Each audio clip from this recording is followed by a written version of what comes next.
Hello friends, F ഗുരു മലയാളത്തിന്റെ പുതിയ ഒരു വീഡിയോയിലേക്ക് എല്ലാവർക്കും സ്വാഗതം. പുതുവത്സരാശംസ.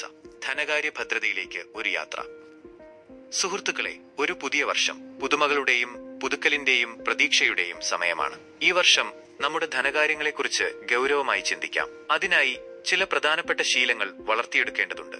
ആദ്യത്തെ ശീലം മിനിമലിസം സ്വീകരിക്കുക എന്നതാണ്. നമ്മൾ പലപ്പോഴും ജസ്റ്റ് ഇൻ കേസ് എന്ന മനോഭാവത്തോടെ അനാവശ്യമായ സാധനങ്ങൾ വാങ്ങിക്കൂട്ടാറുണ്ട്.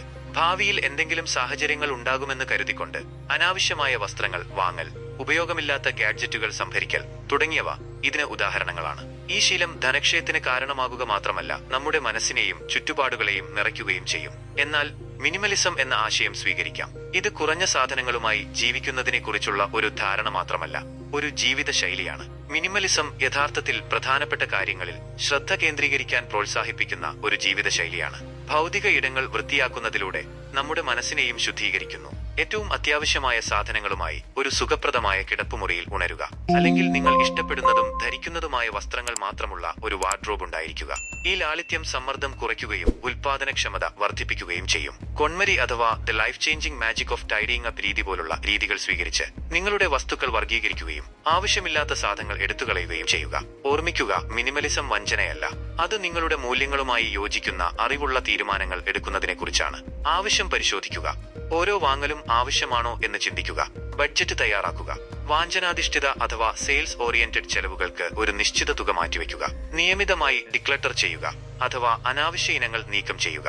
ഉപയോഗിക്കാത്ത സാധനങ്ങൾ ഒഴിവാക്കുക. ഉദാഹരണത്തിന്, ഒരു യാത്രയ്ക്ക് പോകുമ്പോൾ അനാവശ്യമായി കൂടുതൽ വസ്ത്രങ്ങൾ കൊണ്ടുപോകുന്നത് ഒഴിവാക്കുക. ഈ സമീപനം ധനസംരക്ഷണത്തിനും മാനസിക സമാധാനത്തിനും സഹായിക്കും. മിനിമലിസം നിങ്ങളുടെ ധനകാര്യങ്ങളിലും ജീവിതശൈലിയിലും ഗണ്യമായ മാറ്റങ്ങൾ കൊണ്ടുവരും. പ്രേരിത വാങ്ങലുകൾ കുറയ്ക്കുക അഥവാ റിഡ്യൂസസ് ഇംപൾസ് പർച്ചേസസ്. അനാവശ്യമായ വാങ്ങലുകൾ കുറയ്ക്കുന്നതിലൂടെ നിങ്ങളുടെ പണം ലാഭിക്കാൻ സഹായിക്കുന്നു. സുസ്ഥിരത പ്രോത്സാഹിപ്പിക്കുന്നു അഥവാ പ്രൊമോട്ടിംഗ് സസ്റ്റൈനബിലിറ്റി. കുറച്ച് സാധനങ്ങൾ ഉപയോഗിക്കുന്നത് പരിസ്ഥിതി സംരക്ഷണത്തിന് സഹായിക്കുന്നു. ധനകാര്യ ആരോഗ്യം മെച്ചപ്പെടുത്തുന്നു. ധനകാര്യ സുസ്ഥിരത കൈവരിക്കാൻ സഹായിക്കുന്നു. രണ്ടാമത്തെ ശീലം ഇൻഷുറൻസ് അവഗണിക്കരുത് എന്നതാണ്. അപകടങ്ങൾ ഉണ്ടാകില്ല എന്ന പ്രതീക്ഷയിൽ പലരും ഇൻഷുറൻസിനെ അവഗണിക്കുന്നു. എന്നാൽ ആരോഗ്യ ഇൻഷുറൻസ് ഇല്ലാത്തത് ഗുരുതരമായ ആരോഗ്യ പ്രശ്നങ്ങൾ ഉണ്ടായാൽ വലിയ സാമ്പത്തിക ബാധ്യതയായി മാറും. ജീവിത ഇൻഷുറൻസ് ഇല്ലാത്തത് കുടുംബത്തിന്റെ സാമ്പത്തിക സുരക്ഷിതത്വത്തെ ബാധിക്കും. ആരോഗ്യ ഇൻഷുറൻസ് അഥവാ ഹെൽത്ത് ഇൻഷുറൻസ്. മികച്ച ആരോഗ്യ ഇൻഷുറൻസ് പോളിസി എടുത്ത് നിങ്ങളുടെയും നിങ്ങളുടെ കുടുംബത്തിന്റെയും ആരോഗ്യ സുരക്ഷ ഉറപ്പാക്കുക. ജീവിത ഇൻഷുറൻസ് അഥവാ ടേം ഇൻഷുറൻസ്. നിങ്ങളുടെ കുടുംബത്തിന്റെ സാമ്പത്തിക ഭദ്രത ഉറപ്പാക്കാൻ ജീവിത ഇൻഷുറൻസ് പോളിസി എടുക്കുക. പ്രത്യേക ഇൻഷുറൻസുകൾ. നിങ്ങളുടെ ജീവിത ശൈലിയുമായി ബന്ധപ്പെട്ട് മോട്ടോർ വാഹന ഇൻഷുറൻസ്, യാത്രാ ഇൻഷുറൻസ് തുടങ്ങിയ പ്രത്യേക ഇൻഷുറൻസുകൾ എടുക്കുക. മൂന്നാമത്തെ ശീലം ധനവ്യാമോഹത്തിന് അഥവാ ഫൈനാൻഷ്യൽ ഡെലൂഷൻ അടിമപ്പെടരുത് എന്നതാണ്. എല്ലാം ശരിയാകും എന്ന മനോഭാവം സാമ്പത്തിക പ്രശ്നങ്ങളെ കൂടുതൽ ഗുരുതരമാക്കും. വ്യക്തിഗത വായ്പകൾ മാത്രം ആശ്രയിക്കുന്നത്, മിതമായ സംരക്ഷണങ്ങൾ കുറയ്ക്കുന്നത് എന്നിവ ധനവ്യാമോഹത്തിന്റെ പ്രകടനങ്ങളാണ്. ബഡ്ജറ്റ് ക്രമീകരിക്കുക.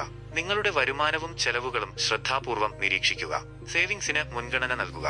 നിങ്ങളുടെ വരുമാനത്തിൽ നിന്ന് ഒരു നിശ്ചിത ശതമാനം നിർബന്ധമായും നിക്ഷേപിക്കുക. വായ്പകൾ കൃത്യമായി തിരിച്ചടയ്ക്കുക.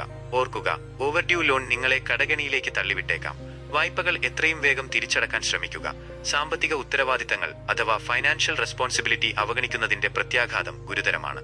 ധനകാര്യ സ്വാതന്ത്ര്യം നേടുന്നത് നമ്മുടെ കയ്യിലാണ്. ചെറിയ ചെറിയ മാറ്റങ്ങൾ വലിയ മാറ്റങ്ങൾക്ക് വഴിതെളിക്കും. അതുകൊണ്ട് ഇന്നു മുതൽ തന്നെ നമ്മുടെ ധനകാര്യ ലക്ഷ്യങ്ങളിലേക്ക് ഒരു ചുവട് വയ്ക്കാം. എല്ലാവർക്കും ഒരു സമ്പദ് സമൃദ്ധമായ പുതുവത്സരം നേരുന്നു.